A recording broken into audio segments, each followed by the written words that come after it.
Good morning, aviation weather class. My name's Providence, and I went ahead and put my pre-travel weather presentation together for something that is as realistic and relevant to my job, for something around the 150-mile distance between each point. So I did from St. Pete to Boca up to Savannah and back.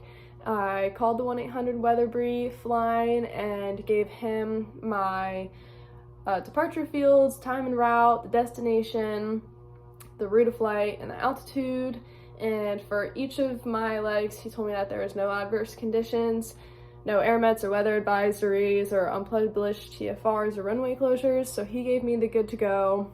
So after that, I used the AOPA website on how to make a good pre-flight decision alongside with the for-flight brief tool, because those kind of follow each other and are very similar. And then I took notes. So for my first leg from St. Pete to Boca, leaving at 1400 Zulu or 10 a.m. local time, there's no adverse conditions. We're always flying under an IFR flight plan, but even if we weren't, in this case, VFR flight is recommended. Not worried about that for any of the legs. There's no weather advisories. Looking at the surface analysis chart, everything's clear and currently VFR with no frontal movement for the whole day. There's light winds from the north-northwest from St. Pete, and then as far as PIREPs for the whole area, there's nothing super relevant to us except for no turbulence encountered, so we always like to hear that there's going to be a smooth ride. En route, there's only a little bit of a scattered to few cloud layer according to the cloud layer charts. The destination TAF comes from Fort Lauderdale Executive, which is 10 miles south of Boca, but that is reporting VFR conditions from today till tomorrow. The winds aloft are from the northwest at 13, so pretty light. No crazy temperature changes or anything like that. There's no NOTAMs or runway closures, just some ramp construction. So for our flight planning, we'll look more into that. If we have any other concerns for the whole day, we'll listen and ask for PIREPs, or we could call it flight service if we have anything that we want to ask about. So typically we're on the ground for 2 hours wherever we're stopped. So I have us leaving Boca at 1630 Zulu up to Savannah. It's about an hour. There's no adverse conditions again, there's no weather advisories, surface analysis chart is still clear, there's currently really calm winds and good visibility in Savannah. The PIREPs, still nothing super relevant to us except for a couple stating that there's no turbulence, so we know that that will continue up north.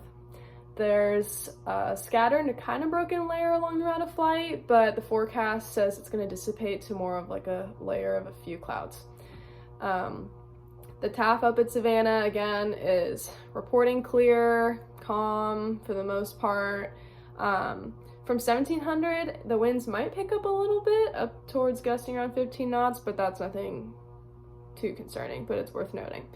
For this flight, we're going to be a little bit higher up since it's a longer flight, so the winds are going to be from 60 to 75 knots from the west. It's going to be a little bit colder up in the flight levels, -50s. But not a concern. Again, there's some ramp construction. The ILS 01's inoperative, but it's going to be VFR, so that's not a problem. And we'll look more into obstacle NOTAMs and stuff like that when we do flight performance. For our last leg home, we'll be leaving Savannah at 1930. It's about 40 minutes back home. Again, no weather advisories, surface analysis chart. Again, all that's good. There's a little bit of light northerly winds at St. Pete, but good visibility. No turbulence according to some PIREPs. There's a slight cloud layer, but this is the same one that's been going on all day, and it's kind of going to be burned off at this point. The TAF at St. Pete is reporting VFR, semi-calm winds, predominantly western winds from our initial departure, and they'll start out at about 60 knots, but they'll weaken to about 30 as we reach St. Pete.